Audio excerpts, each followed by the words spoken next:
Welcome to Steno Academy.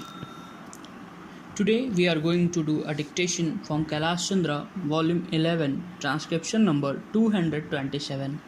So get ready, start. Mr. Deputy Chairman, Sir, the railways are very important from the point of view of those who believe in the ever increasing part that the public sector should play in the life of this country. The railway minister, to the efficiency of whose administration I wish to pay a tribute, says that the railways have a dual role to play. Well, Mr. Deputy Chairman, I would say that greater importance should be placed to their character as a public utility service. I do not say that no importance should be placed to their commercial utility side, but greater importance should be placed on to their public utility service. The railways therefore should be model employers in this country. They should get the pattern for employers in this country, and that is the pattern that should be followed by the private sector also. Now, sir, even private companies can run commercial concerns, but it is the belief of socialists that the state alone can run them in a manner consistent with public welfare.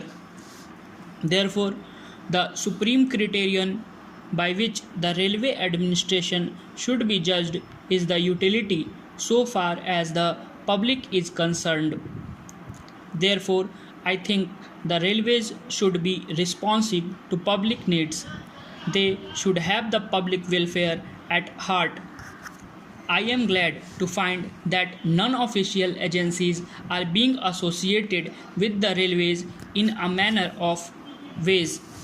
There are a number of committees that have been enumerated by the respected railway minister. They provide the railway administration with non-official help and cooperation.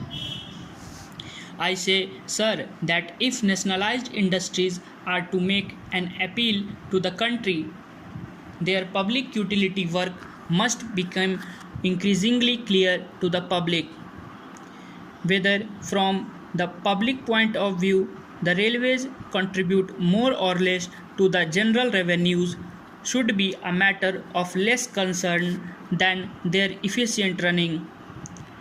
Now, sir, I listened with interest to the speech of my friend in which he catalogued the grievances of railwaymen and suggested various methods in which the administration can be more responsive to the needs of railwaymen.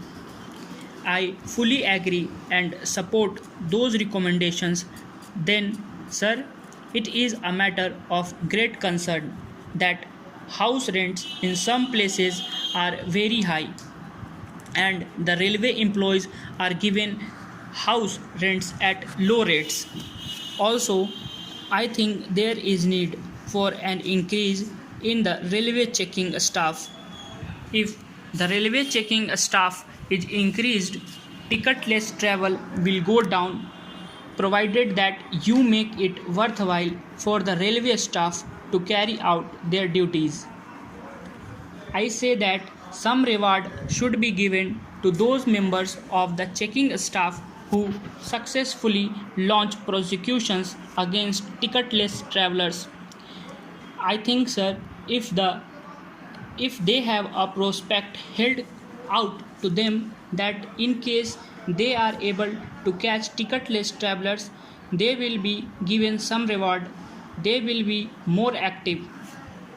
Then, sir, there is no room for self complacency so far as our second class traveling facilities are concerned. I gratefully recognize that the railway minister is doing his best, but I think that this can be improved and should be improved. There should be more Janta trains for second class passengers. I find, sir, that there is going to be a provision for more fans for first class passengers. Well, I do not grudge that facility to the first class passengers, but I would like more facilities to be given to our second class passengers because it is they who contribute most to their revenues. It is heartrending to see our overcrowded trains, and we anticipate that there will be an increase in our railway traffic. As a matter of fact, I think that when our women get fully emancipated, they will be traveling much more in our railways than they are doing today. You go and see the Western countries.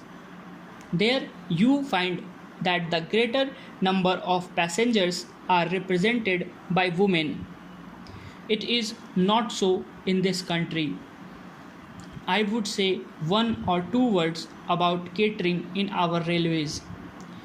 I am not one of those who wish to be very critical of catering. I think the standard of catering is not bad. On the whole, it is fairly reasonable, but the number of waiters in our platforms requires to be greatly increased. I myself had ordered dinner at Delhi station and had gone without food. It is because the waiter is not able to bring food in time. This has happened several times. This needs to be looked into. At one time, we used to have a number of waiters running all over a station. That is not so now.